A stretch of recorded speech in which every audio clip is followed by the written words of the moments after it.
Otep, Otep, Otep, chers membres de l'hémicycle, cher président de chaque conseil,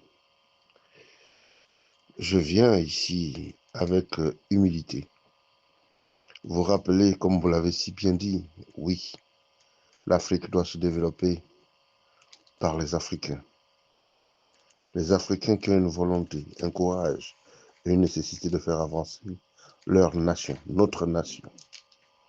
Ce n'est qu'avec la sagesse que nous devons approcher nos dirigeants et leur parler avec sagesse et leur rappeler tous les jours que l'Afrique ne peut que se développer avec l'industrie. Oui, vous avez tous raison, nous avons tous raison.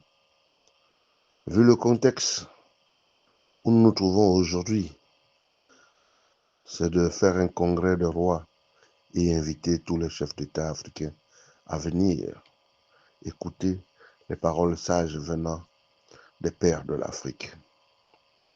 Car nous avons été oubliés pendant longtemps. Nous avons été téléguidés pendant longtemps. Il est temps que nous ramenions nos enfants aux vraies valeurs traditionnelles. Nous les connections avec les véritables dieux, nos ancêtres. Nos ancêtres. Sans nos ancêtres, nous ne pourrons rien, car les inventions viennent de nos ancêtres. Il est temps de remodeler ce courage et de l'apporter à nos chefs d'État avec humilité. Car le cerveau de l'Africain a été déconnecté de son originalité. Car nous devons reprendre l'eau du Nil, nous devons reprendre la source où tout a commencé. L'exemple de l'Inde, l'exemple de la Russie, l'exemple de la Chine, car un pays se développe soudé. Regardez l'exemple de l'AES.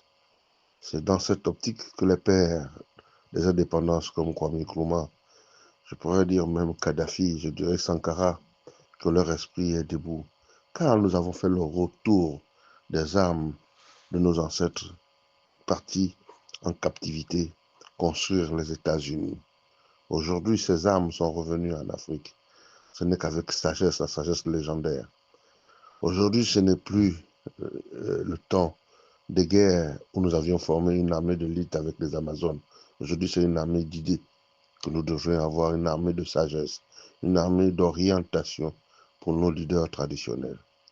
Car sans le peuple, nos chefs sont perdus. Sans le peuple, nos chefs ne réussiront pas ce pari qui leur est pur et engagé dans leur programme de société. C'est la peur de l'Occident, c'est la peur, je dirais bien, de la France. Alors, je m'adresse aux deux puissances de l'Afrique, la CEDEAO et la CEMAC. Soyez libérés dans votre esprit. Levez-vous et signez des contrats avec tous les pays du monde que vous jugerez nécessaires pour l'évolution de l'Afrique. Les programmes scolaires qui ont été adaptés et façonnés à la manière de l'Occident ne nous arrangent pas et n'arrangent pas nos enfants. Nous devons revoir cette façon de faire et former plus de techniciens que de littéraires. Mesdames et messieurs, l'hémicycle où nous sommes engagés pour la libération totale de l'Afrique avec intelligence et dynamique, nous sommes tous soudés pour la réussite de nos enfants. Soyons unanimes sur ce et soyons fiers d'être africains. L'Afrique aux Africains d'abord. L'Afrique aux Africains d'abord. Ensemble, nous sommes forts. Divisés, nous sommes faibles.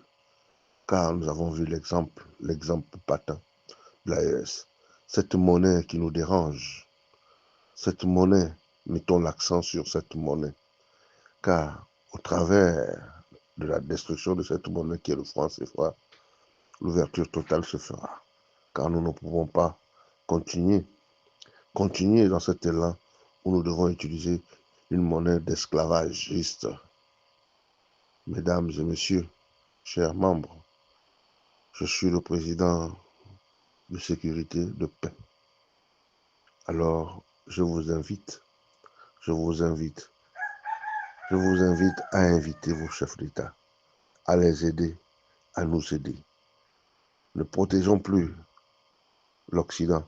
C'est à nous de dévoiler, c'est à nous, car nos enfants ont besoin de nous. Ils prennent des décisions qui nous font très très très mal. Mais c'est parce qu'ils se sentent seuls dans leur couloir, car ils sont embrigadés. Et c'est à nous de leur libérer.